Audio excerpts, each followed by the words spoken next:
Good morning, y'all. I'm Tiffany Marie, and I wanted to just get on here and talk to you all before I went about my day. Finally, no scrubs today because I'm off.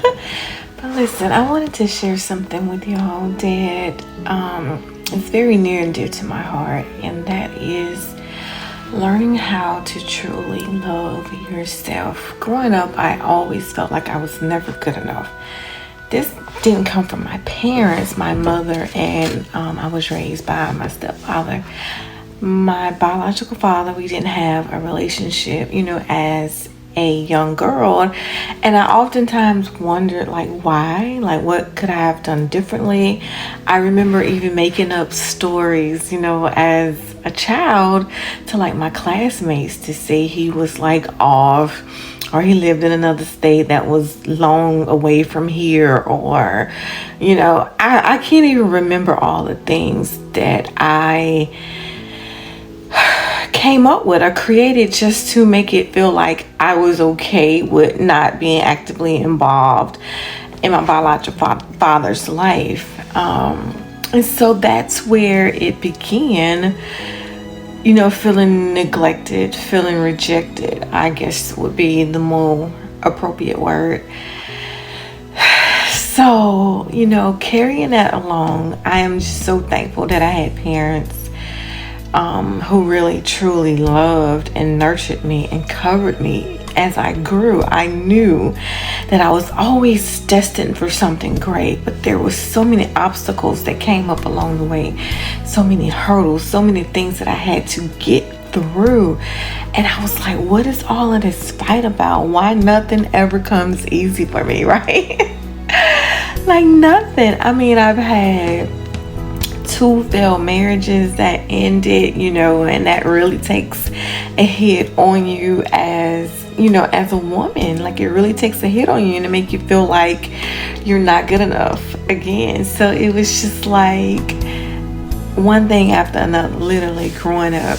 And even through school, I was picked on, I was bullied, my skin was too dark, my hair was too short, whatever it was. And all of those things planted literally in my brain and in my thoughts. I remember coming home so many times from school just crying and just feeling rejected. And you don't realize that you carry those things all of these years, and you're wondering why you might be bitter, or you might be angry or envious or even jealous of so many things that we might encounter or we might see. And it starts way back then. It starts in the beginning. Even when you was a child, before you even knew how to speak, your beliefs, your core beliefs were being formed, because you was hearing things, you was taking in things in your environment, in your culture. We know that there are many things that have been studied, and researchers and scientists show that our culture and our environment can directly influence our choices. But I want you to know that, girl, dude, bro, boy, sis, whatever it is, you don't have to stay there. I spent the last 18 years of my life feeling stuck because I gave so much of myself to everyone around me. I made sure everybody else was good, but I forgot about Tiffany. I forgot about me and what I needed. And I bought some tissues just in case I cried. But I forgot about me and what I needed. I sacrificed so much to make sure that everybody else was good. Excuse me, y'all. I sacrificed so much to make sure everybody else was good.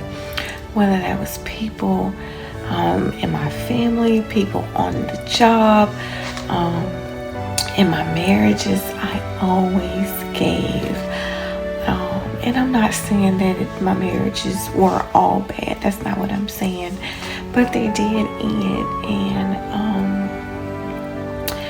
there was times where I went into this deep, dark depression. I just had no life to me. I knew that I wanted to live, but I had no life to me.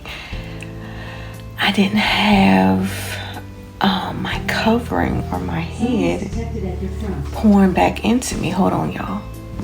Hopefully we can get through this. But what I was saying is, sometimes those that are close to you, that you pour in, that you nurture, you may have been afflicted by them and that pain. But you have to find somewhere deep down on the inside. I'm talking about deep down on the inside, to start the healing journey.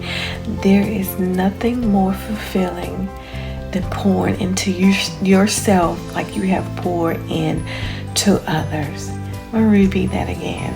There is nothing more fulfilling than pouring into yourself like you have poured into others. And with me starting this journey of self-discovery, self-healing, self-love, I have been better now than I have been in the last 20 years of my life, literally. And it's not to say that every day is glitter and gold and glam, because it's not. There's times where I have moments where I'm like, but I have to bring my thoughts back. I have to stop. I have to stop right in my tracks, whatever I'm doing, and bring it back. I literally have to bring it back. I actively make a choice not to sit in self-pity, because I don't want to attract those things to me. I don't want to pull that back towards me, because I'm walking forward. I'm moving forward. And if I could self-sacrifice for everyone, why not myself? Why not pour into myself? If I gave all to everybody else, why can't I take a moment in time to take care of me and to nurture me and to pour back into me?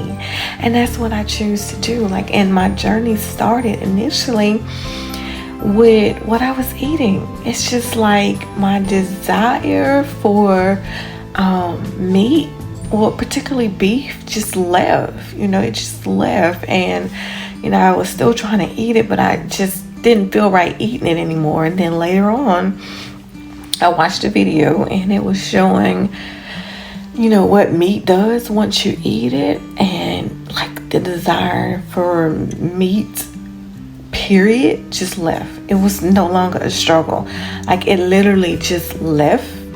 I don't know. It was just so easy. And so I'm still on that journey, but that's how my journey started.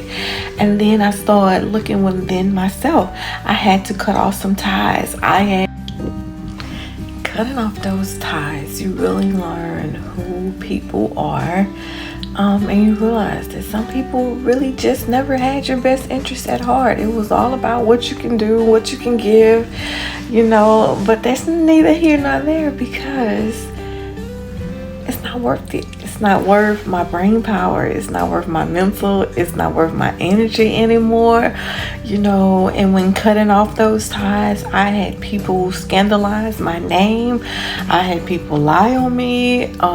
People go to my family and lie on me, to make themselves look bad. I've had so many people that I had poured into, so many people, not just mentally and spiritually, but financially too, that I had poured into, literally turned their backs on me. I literally made me feel like I was not enough. And that I was so wrong.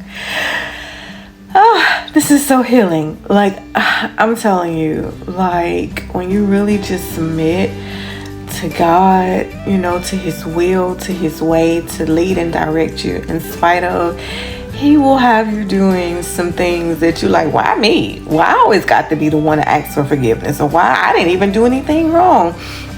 In one particular encounter, there was a situation where, I had to go to someone and tell them that I forgave them. I was the victim. Okay, I was the victim. And I'm like, why?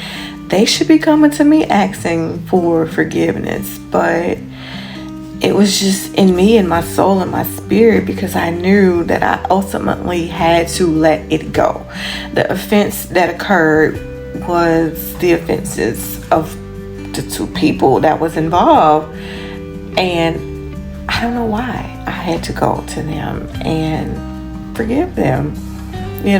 So you might be told and led to do some things that you don't understand. Now when I look back, I understand why I had to go do that, because it was for my destiny, for the greatness that was in me, that was inside of me. And if anybody that's listening,